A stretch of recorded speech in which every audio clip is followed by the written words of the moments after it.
A young woman falls to her death from a rugged California cliff. Months after she's buried, an investigator suspects she was pushed. Researchers try to determine a woman's cause of death 3,000 years after she died.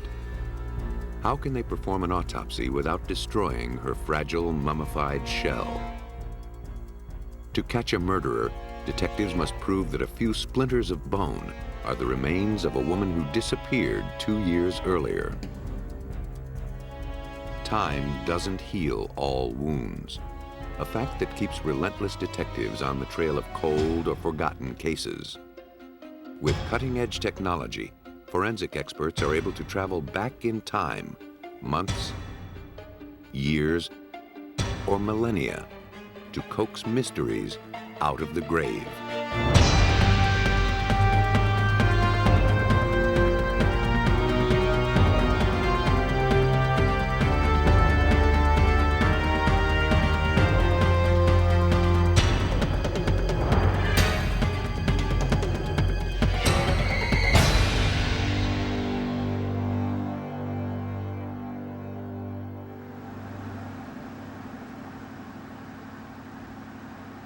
From San Diego to San Francisco, California's coastal highways are some of the most magnificent drives in the world.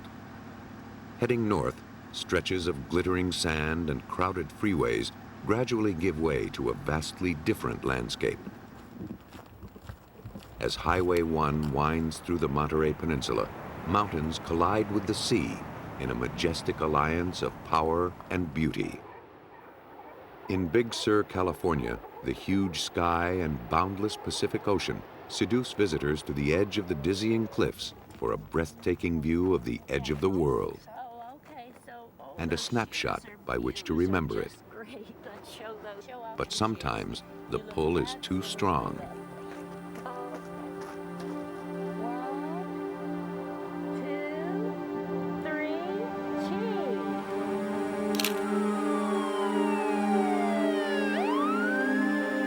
On April 2nd, 1987, the Monterey County Sheriff's Department received a phone call that something horrible had happened at the Seal Beach Overlook. The body of a 20-year-old woman named Deena Wilde was lying near the base of a 600-foot precipice. It was not the first time the search and rescue squad had been dispatched to collect the remains of a victim lured too close to the edge. A deputy from the sheriff's office questioned the middle-aged couple waiting at the scene. They were Virginia and B.J. McGinnis, tourists from San Diego. They told the officer that their young companion had tumbled over silently when they weren't looking. The rescue squad retrieved the lifeless body from the bottom of the cliff.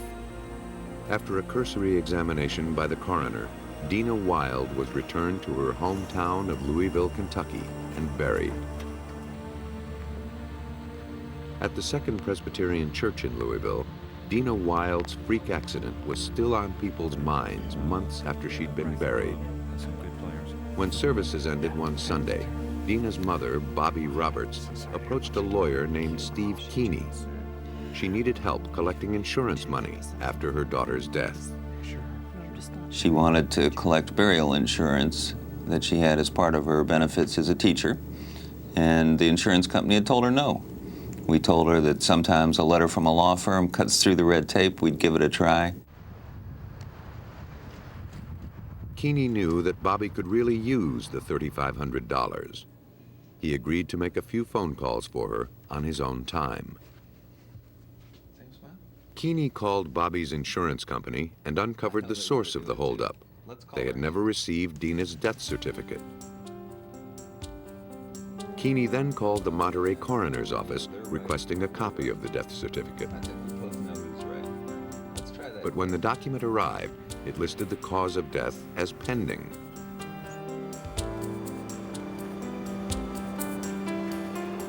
Because Deena's death was presumed to be an accident, the rescue team had done little beyond retrieving the body.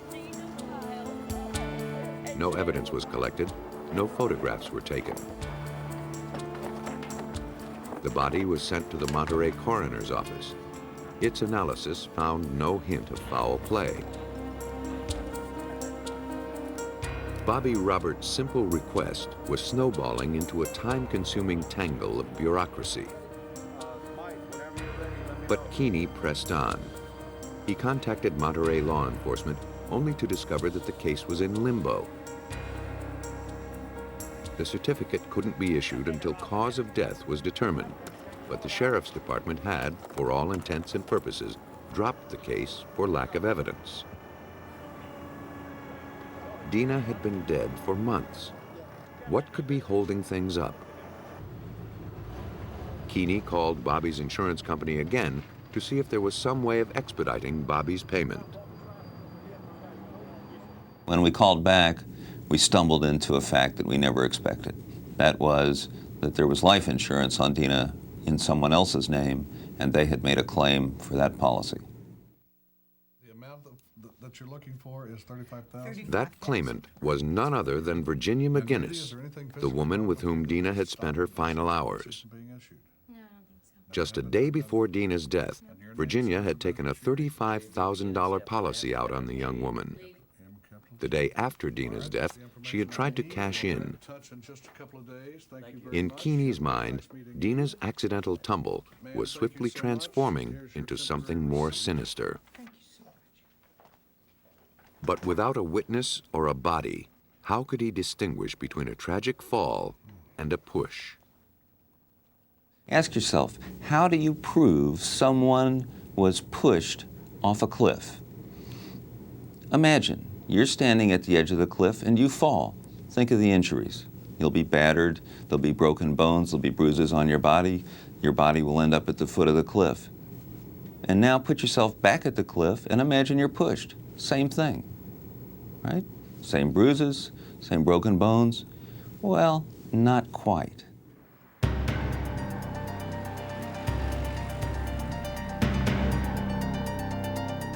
The suspicion that Deena may have been shoved over the edge was a chilling hypothesis, but it was still just speculation. To prove any wrongdoing, Keeney needed evidence. He went back to basics, trying to learn more about Deena's relationship with the older couple.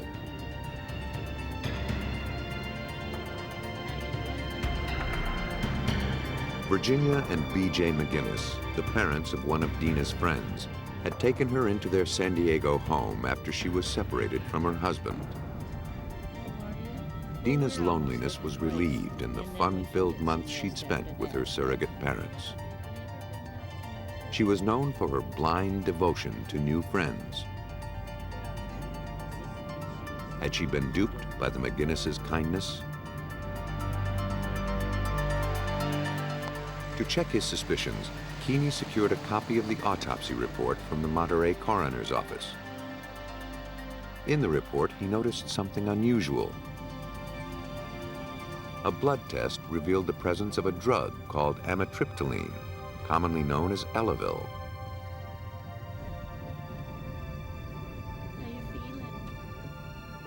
The antidepressant had never been prescribed to Deena. It had, however, been prescribed to Virginia's husband, B.J.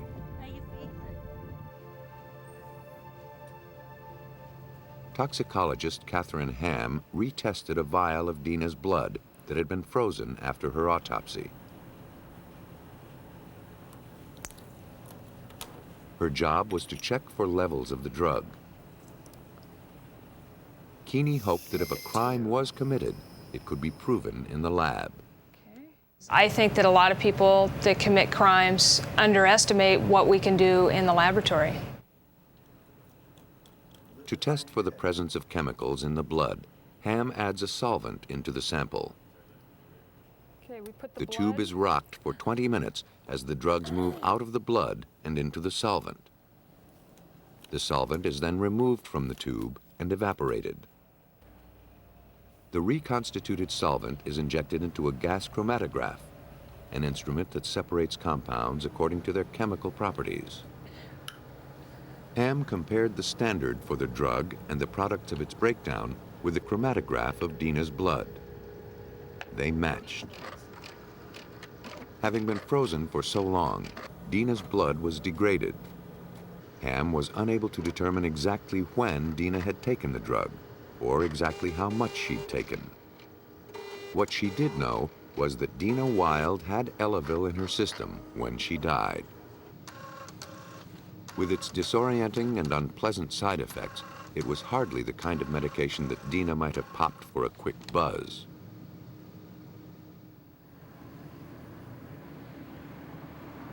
People taking the drug are usually stricken with weakness, nausea, and dizziness. These symptoms would be more pronounced in individuals who, like Deena, didn't take the medication on a regular basis. As he learned about Elavil's effects, Keeney realized that he needed to revise his image of Deena's last moments of life.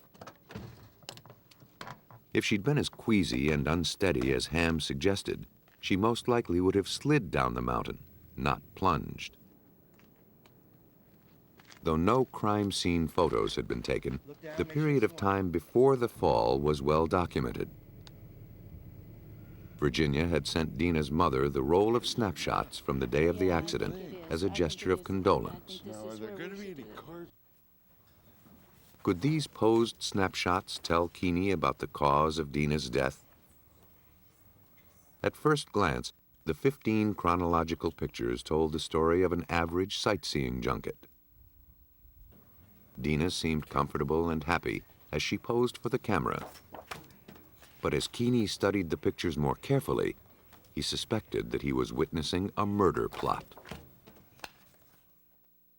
The photograph of Virginia and B.J. McGinnis walking away from the car was taken by Deena Wilde, and it is a signature photo.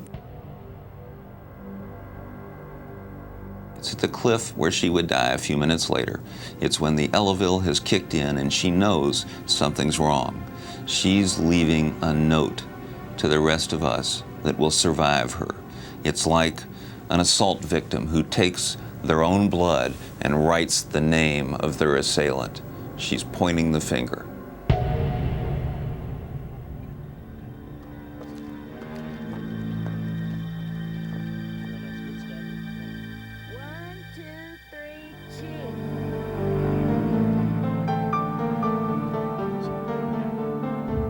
The Elavil had clearly taken effect in the subsequent picture. Deena's bright eyes had grown dull. Her features slackened. She seemed unable to stand on her own. That's great. 1, 2, 3. When Keeney got to picture 11, the first thing that came to his mind was Deena knows.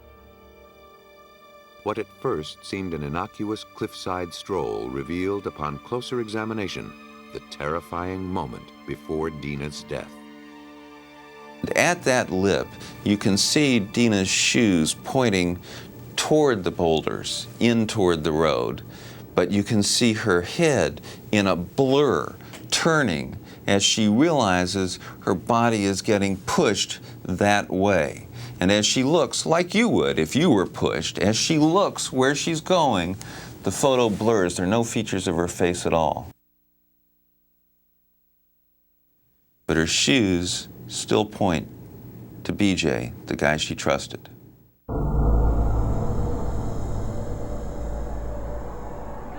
Moments later, she would be dead.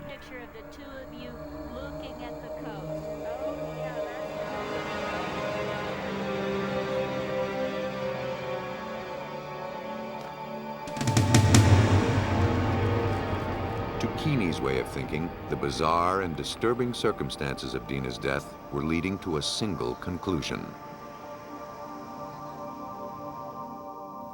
Once you know a 20-year-old dies with 55-year-old strangers at her side, and you know that those strangers bought a life insurance policy on her, in your heart, don't you believe that that's almost bound to be a murder? Armed only with a handful of photos and a hunch, Keeney was a long way from proving murder. He knew he would need some help. In Louisville, Kentucky, Steve Keeney revisited Deena Wilde's autopsy report, looking for a shred of evidence to support his murder hypothesis. The Monterey coroner had determined the cause of Deena's death to be a skull fracture. He surmised that she lost her footing because of her high-heeled shoes. In his opinion, there was nothing suspicious about the circumstances of the so-called accident. Keeney wasn't so sure. He wondered if there was anything in the coroner's slim findings that suggested otherwise. Keeney brought the autopsy photos to forensic pathologist Barbara Weekly Jones. Could her analysis of the pictures differentiate a murder from an accident? Steve Keeney was surprised when I told him some of the injuries were suggestive of not just an accidental death. Describe any on one hand. The only fatal injury on Deena's body was a blow to the head, yet the right side of her body had linear scrape marks.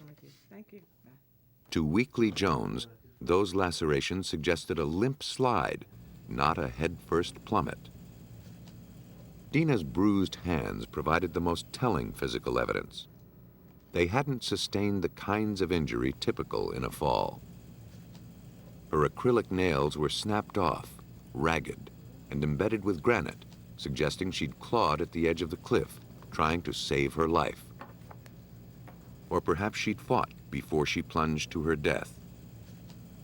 In addition to the torn nails, both hands were marred by a very suspicious wound pattern. But they had huge hematomas, black and blues, on the tops around her knuckles. Those you get when somebody steps on your hand, if you're holding the edge of a cliff. Keeney wondered if Deena's broken skull was the result or the cause of her terrible fall. The top of the cliff sloped gently for the first few yards. If Deena had been trying to save herself, she no doubt would have grabbed at a rock or a tree root. But her palms showed no injuries, no signs of clutching at anything. And look, she had fingernails. It looks like artificial fingernails. Weekly Jones's findings substantiated Keeney's theory of an intentional push and a limp slide. But that's not proof of homicide. So what else do you do? Well, the old phrase is, circumstances don't lie, people do. There you go. Keeney needed to take a close look at the suspects, Virginia and B.J. McGinnis. Yeah. Well, they come up Had and this down pleasant, from middle-aged Mexico, couple from really October plotted to do away with Deena? Were they truly capable of pushing their young friend off a 600-foot cliff? Yeah, they spawn. That's what they do. That's As a he good probed word the for it. backgrounds of his prime suspects, Keeney uncovered a trail of death and deception. Virginia's rap sheet was a lot bloodier than Keeney had anticipated. Though the former nurse could affect a saccharine persona, her past suggested a cold, psychopathic profile that included compulsive lying, arson, and cruelty to animals. In addition to the accidental deaths of her daughter and second husband, Virginia's parents and several of her patients had died of unknown causes while in her charge. She frequently benefited from their life insurance policies. Keeney compiled this information into a lengthy report. It wasn't enough evidence to arrest Virginia and B.J. McGinnis, but it was enough to get the case reopened in California. Because the McGinnises had purchased Deena's insurance policy in San Diego, the district attorney's office in that jurisdiction became involved. Investigator Scott Lawrence took the baton from Steve Keeney. Like the Louisville attorney, he was compelled to make sense of Deena's fall.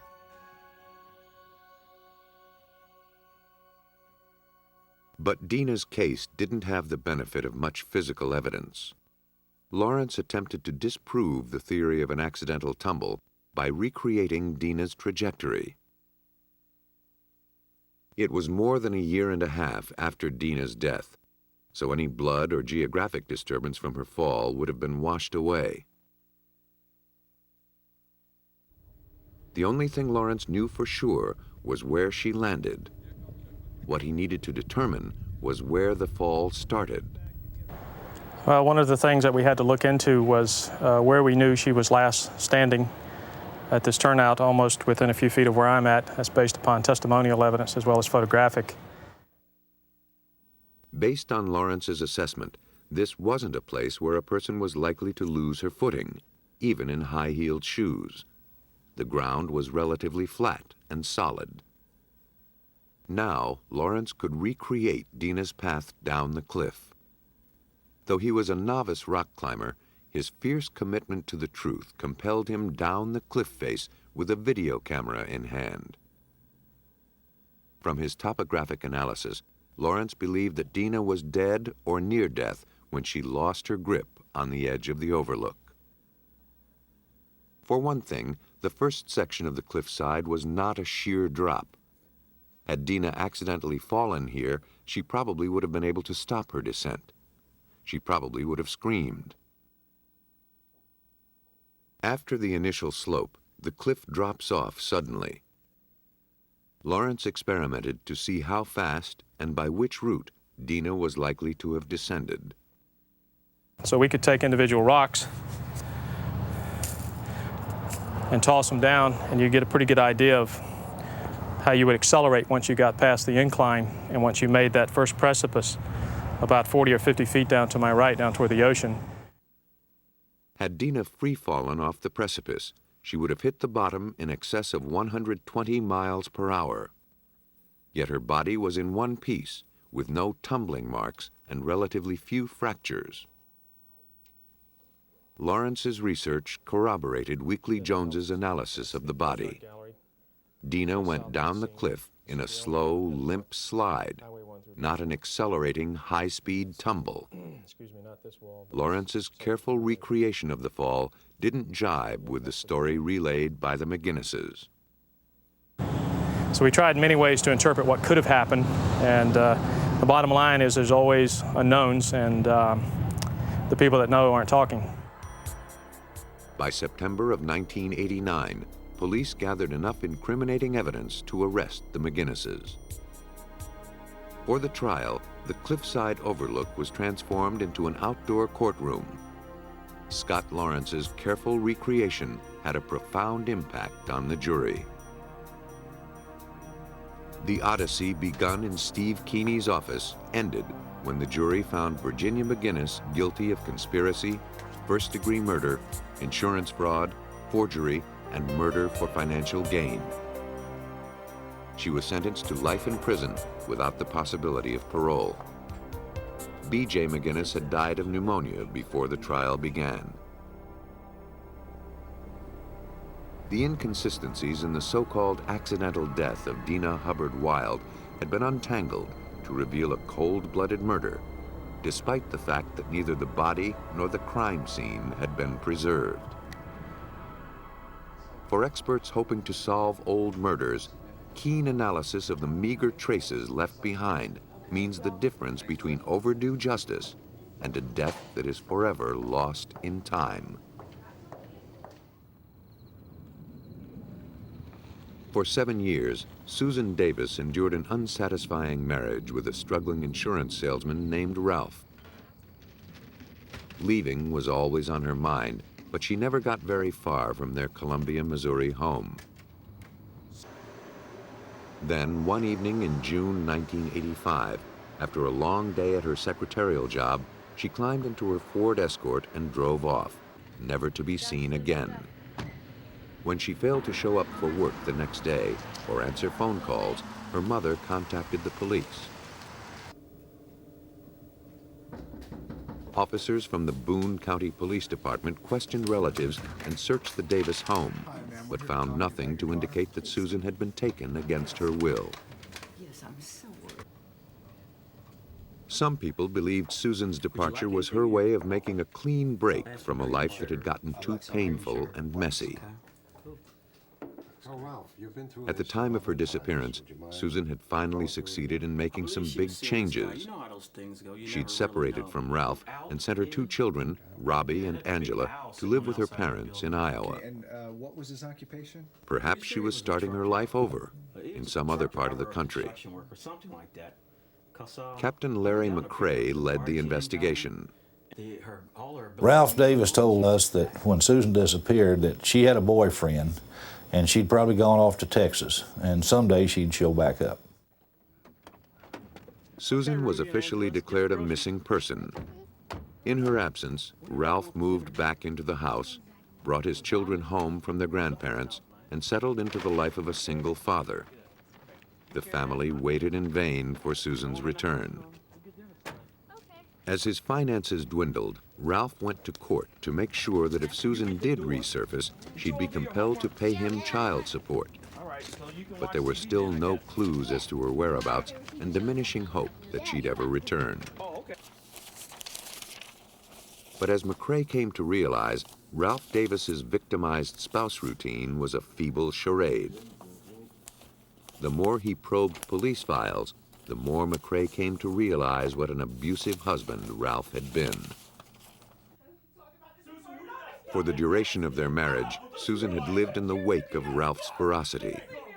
Then, one night in 1985, a few months before her disappearance, she'd reached the breaking point. Fearing for her life and the safety of her children, she garnered the strength to call the police. Ralph was arrested.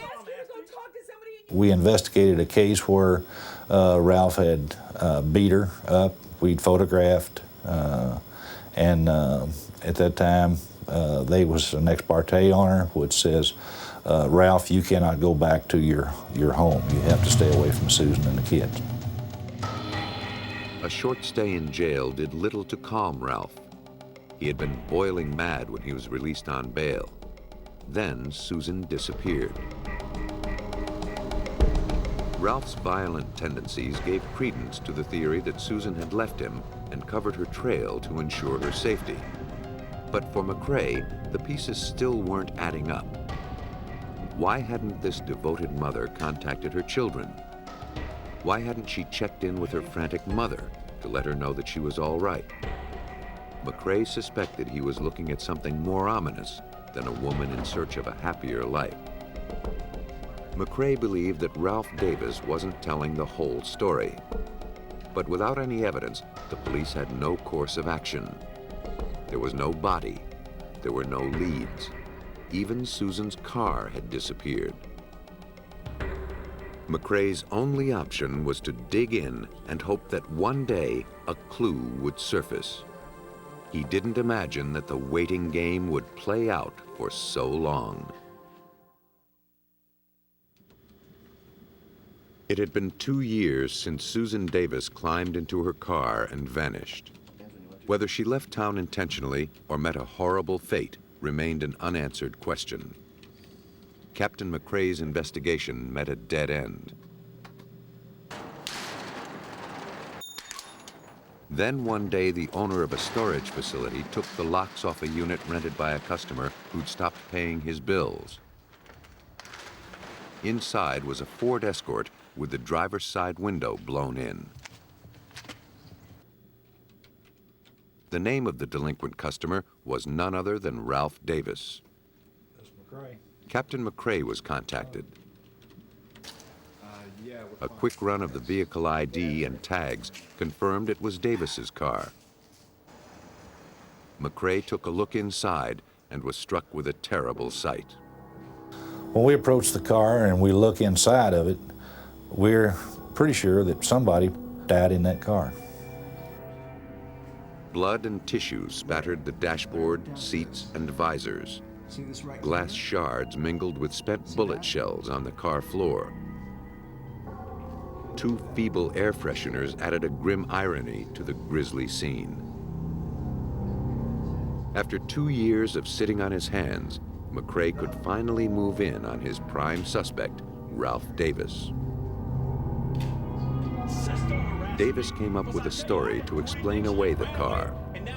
Before blowing out of town, he said, Susan had paid him one last visit. She was armed. Ralph overpowered her, pulled her out of the car, and climbed behind the wheel. As he drove away, he claimed, Susan smashed the window with her arm, bloodying the glass. The implausible account did little to explain how bits of body tissue got into the car. Davis was arrested. Experience told McCrae that he'd just detained a brutal murderer, but proving that in court would be another matter, especially when the crime scene was 2 years old. A successful forensic investigation would take a two-pronged approach. First, McCrae's team would have to establish that a murder had in fact taken place in the car, and secondly, they'd have to identify the victim.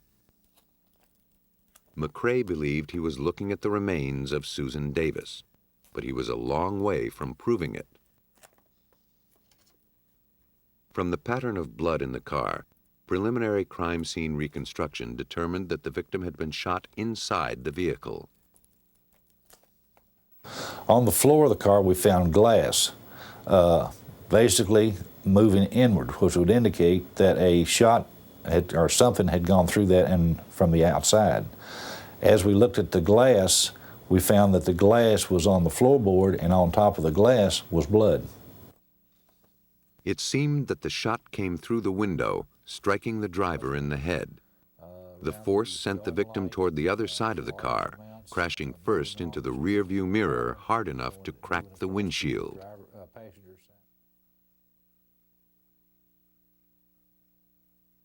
From the amount of blood and brain tissue found in the car, the medical examiner determined that someone had died here.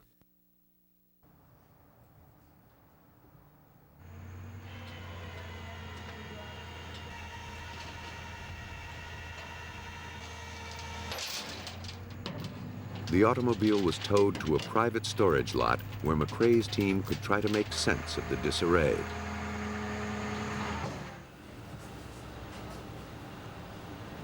Because they didn't know what was evidence, they erred on the side of caution and collected everything. Do you see, is there something back over, see back over? Armed with specialized tools, apparel, and collection bottles, the investigators began to take the car apart, piece by piece, carefully cataloging each fragment of bone, tissue, and each smear of blood. Bullets were dislodged from the interior of the car. They matched shotgun shells found in Ralph Davis's home. A vacuum with sterile filters was used to collect the tiniest pieces of evidence. Like high-tech car vandals, the team stripped the Escort down to the bare bones, bagging everything from the steering wheel to the carpeting for further analysis.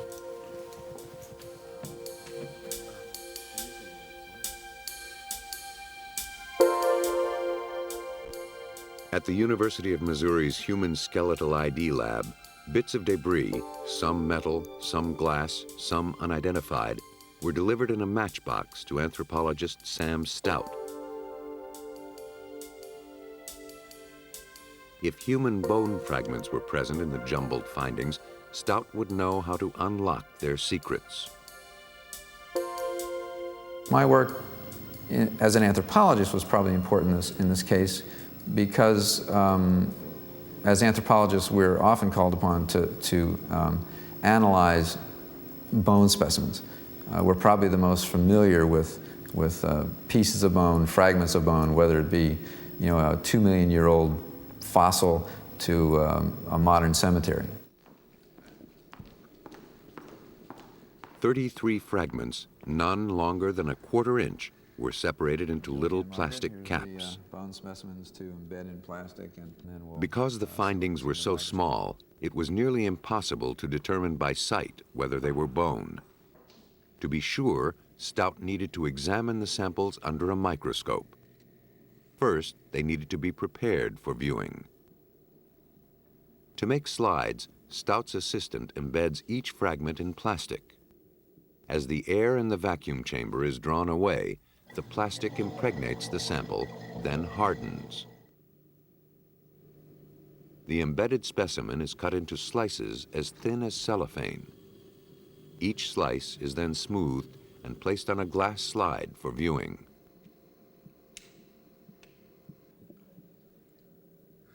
Microscopic analysis of the cross-sections told Stout that he was, in fact, looking at human bone.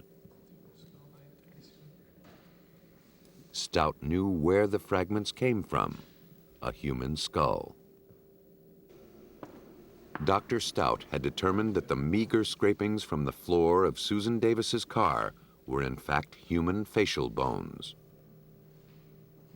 Now he wanted to see if there was anything unique about the bone fragments that could tie them to Susan Davis and her death. Stout noticed that there were some smudges on the bone fragments.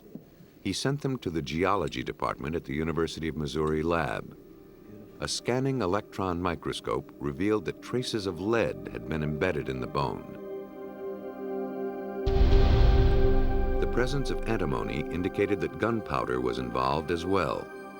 This victim had been shot. The close scrutiny of these fragments was turning the cloudy details into a vivid portrait of murder. But how could Stout link the bone to Susan Davis? Stout noticed an odd characteristic. Beyond the lead smudges was another lighter discoloration in the bone. In Stout's experience, that pattern indicated that the victim had been taking tetracycline. To test for the antibiotic, he exposed the bone to fluorescent light. If the drug were present, the bone would glow. We saw the actual fluorescing of tetracycline, and upon seeing that, I suggested that they examine the records to see if Susan Davis had a prescription for tetracycline. Dr. Stout estimated that the victim had been taking the drug for at least 3 months before death. McCrae knew from the original search of Susan's home that she'd been prescribed tetracycline at the time of her death. Stout had shown that the remains in the car were from the face of a person who was taking tetracycline. But McCrae needed irrefutable proof that this was Susan Davis. Without it, Ralph Davis would likely go free. The missing link was, whose body was it? We all felt that it was Susan, but that's not evidence that you can take to court. No murderer in the state of Missouri had ever been convicted without a body, so McCrae had a double burden. Before he could prove that Ralph Davis was a killer, he'd have to prove that Susan Davis was the victim. The finishing touches of the investigation would have to be drawn in blood.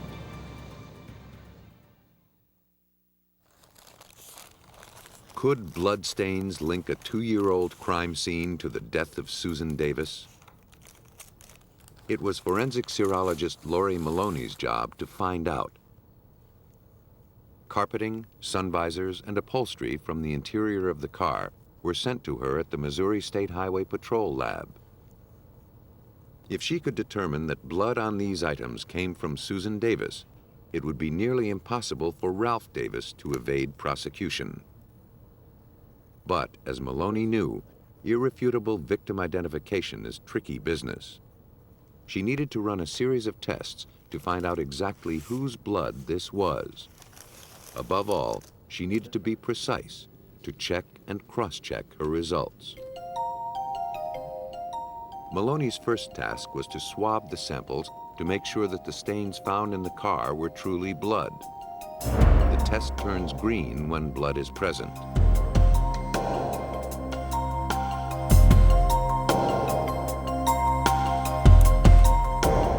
Maloney then needed to confirm that the blood was human. She added human antibody to the samples. When human blood and human antibody come in contact, they react, forming a thin white line.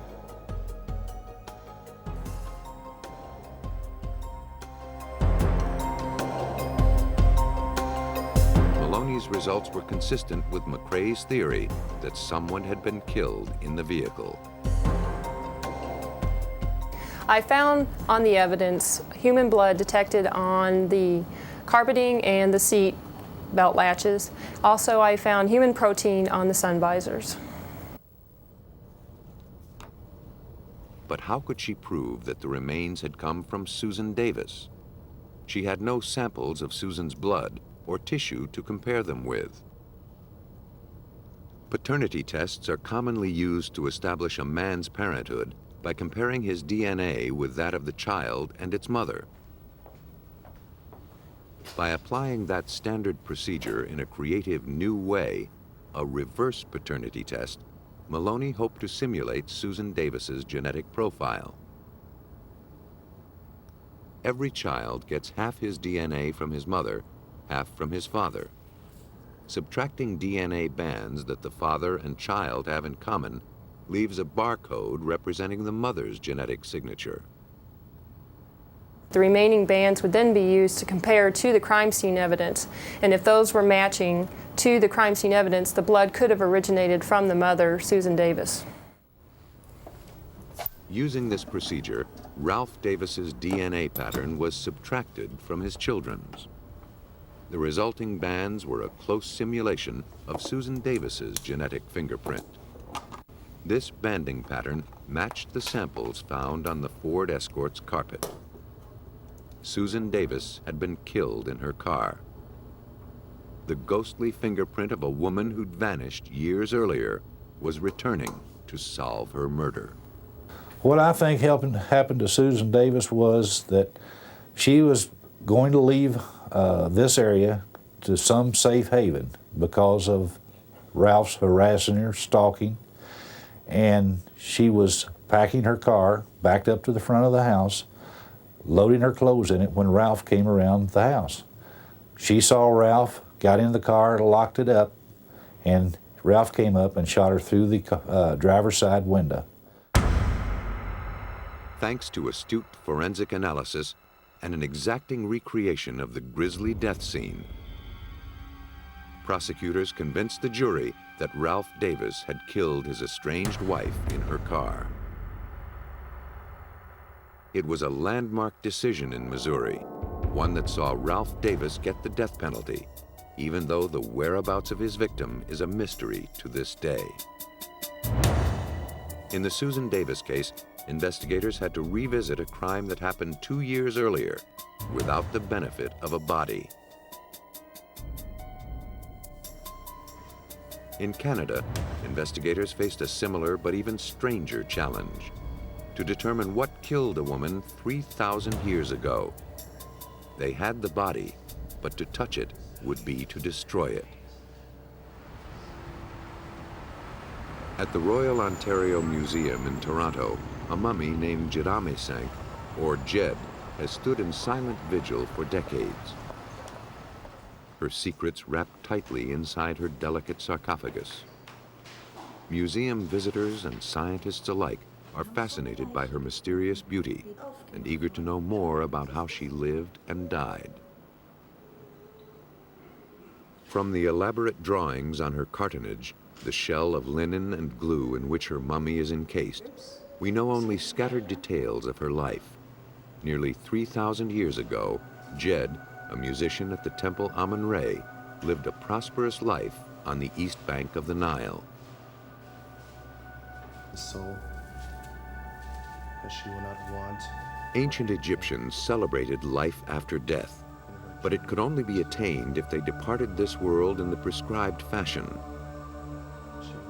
The journey to the land of the gods would be strenuous and dangerous. In order for the soul to survive the trip, the body needed to be strong.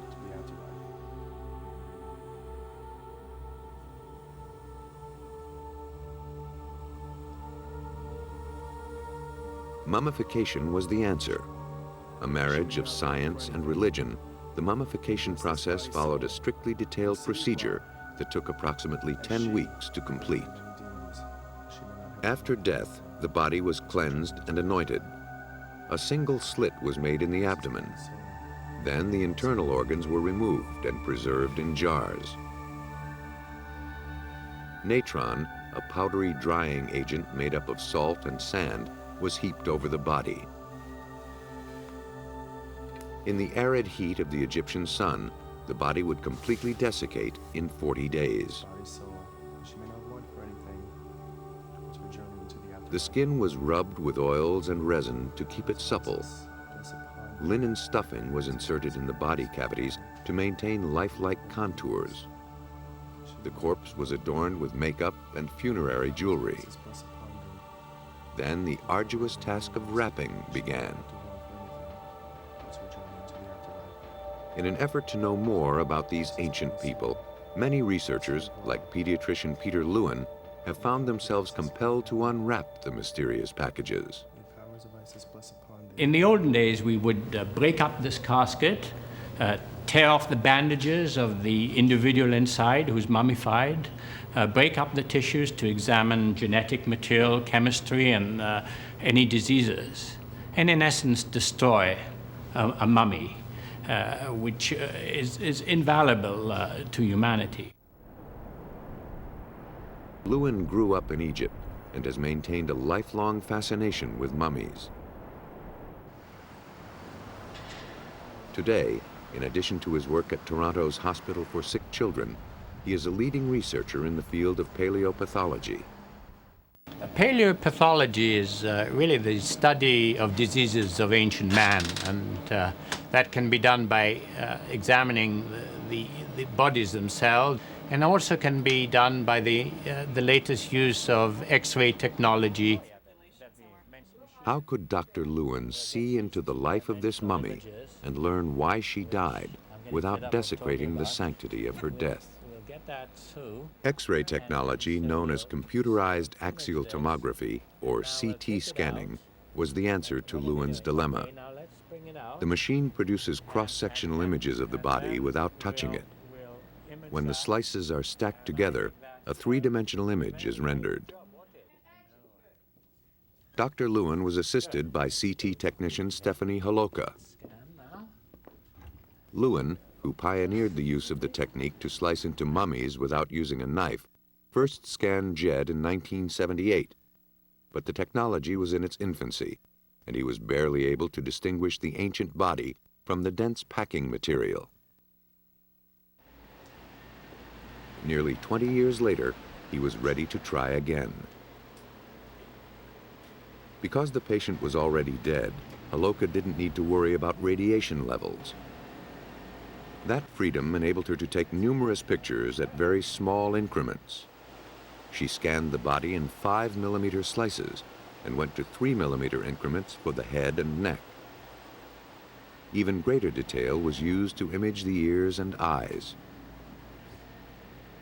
300 two-dimensional images were taken during the 4 hours of scanning. Glimpses of Jed came through in these X-rays, but it wouldn't be until they were stacked together that the ancient woman would truly come to life.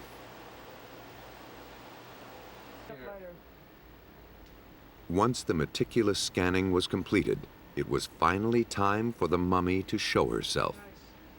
A computer compiled the pictures into a 3D rendering, but the quality was poor. In living patients, bone is dense and shows up white. Fat, flesh, and skin are gray. Liquid is black. In Jed's body, the bones had lost minerals and become softer, while the soft tissue had toughened. Instead of a high-contrast image, Jed was showing up only in shades of gray. This low-contrast problem meant that Holoka would have to painstakingly render the images slice by slice. Imaging the skull in a live patient takes 10 minutes. It took Holoka 3 hours to reconstruct Jed's skull and hundreds of hours to render the entire body. Holoka was then able to electronically peel away the layers. After removing the outermost layer of cartilage, she arrived at the linen wrapping that surrounded the head. Gray circles showed up over the eye sockets. The Egyptians inserted plates behind the lids to keep the features from sinking. Holoka also noticed that in keeping with the ritual, Jed's brain had been removed and her skull stuffed with linen. Finally, the image of a small, young woman appeared. Based on the pattern of bone fusion, Jed was estimated to be 30 to 35 years old when she died.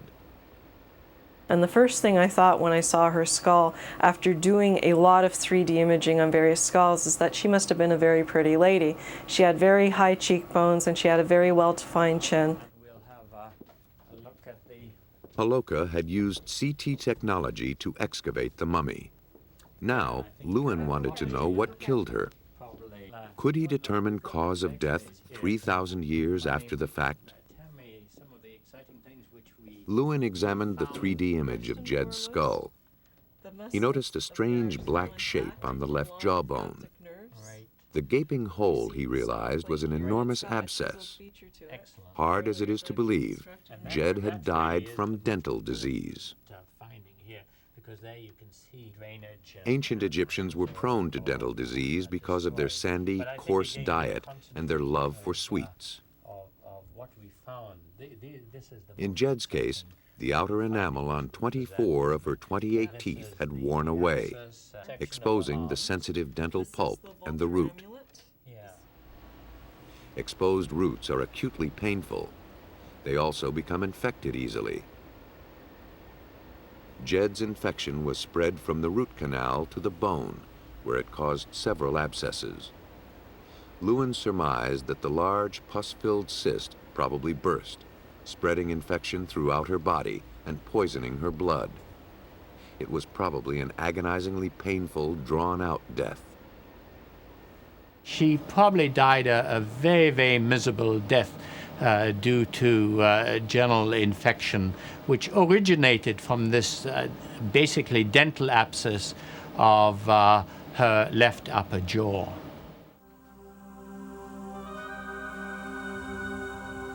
In life, this beautiful musician from Thebes endured agonizing pain. In death, thanks to the pioneering efforts of Dr. Lewin's team, she has finally achieved the kind of celebrated and dignified afterlife her culture held so dearly. With this type of imaging, really, we have pioneered the use of that sort of technology which is non-destructive and which gives us tremendous information in relation to diseases of ancient man.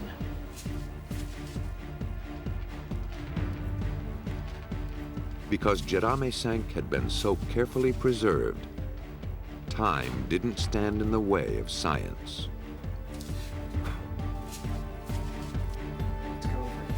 Detectives who lure truth from the murky past are constantly fighting against the ravages of time. Today, science is their greatest ally in that battle. Armed with the latest techniques, forensics experts are winning the war against time, liberating lost and forgotten voices from beyond the grave.